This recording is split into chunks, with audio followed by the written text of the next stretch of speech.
জগতৰ ঢেকীয়ালি ৰিপতীয়া বতাহত যেনেকৈ হানে ঢোলৰে চাপৰ তোৰে লাহি কঁকাল দুচেউতি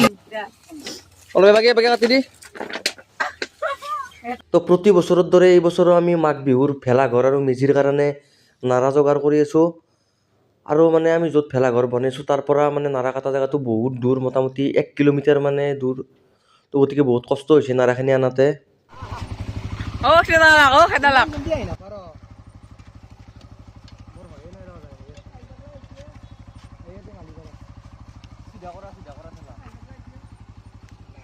আৰু ইয়াতে আমাৰ উঠি অহা নৱপ্ৰজন্ম তো বেচেৰাহঁতে পুৱাৰ পৰা আকৌ খনাই দিনটো কষ্ট কৰি আছে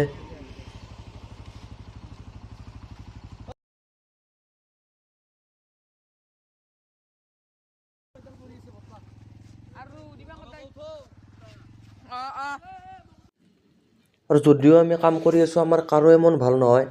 কাৰণ আমাৰ অসমবাসীৰ হিয়াৰ মঠু জুবিন দা অবিহনে এইটো আমাৰ প্ৰথম মাঘ বিহু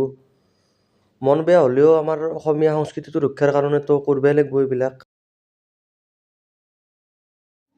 আৰু আমাৰ মানে আজি পুৱা খেলা এখন আছিল আৰু খেলাৰ পৰা বাহিৰে বাহিৰে আমি নাৰা কাটিব গ'লোঁ তো সেইকাৰণে ক্ৰিকেটৰ বেট মানে আমাৰ লগতে থাকি গ'ল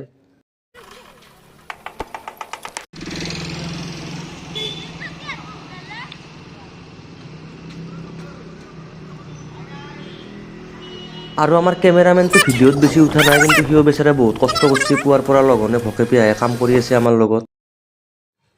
আৰু এই চলটো বহুত কষ্ট কৰিছে গীতাৰ্থ ইয়াৰ নাম তো ইয়াৰ 1 মাহ পিছত মেট্ৰিক পৰীক্ষা হ'লেও মানে আমাৰ লগত কাম কৰি আছে বহুত কষ্ট কৰিছে তো ভাল হওক ইয়াৰ আৰু গধূলি 5টা বজাত ঘৰত যায় ভাতটো খাই কিনে আৰু ওলাই আহিলোঁ কাৰণ কালি আমাৰ এটা খানা আছে তো সেই খানাৰ হিচাপটো কৰিব আমি ওলাই আহিলোঁ আৰু কিমান বা কোন কিমান 146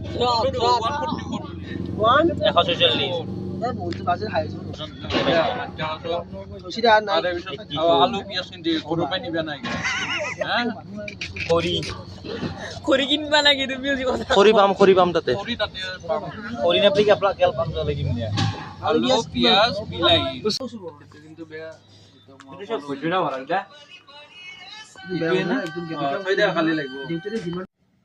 আৰু খানাৰ গোটেই হিচাপ নিকাচ হোৱাৰ পিছত আমি ইয়াত জুই পুৱাব আহিলোঁ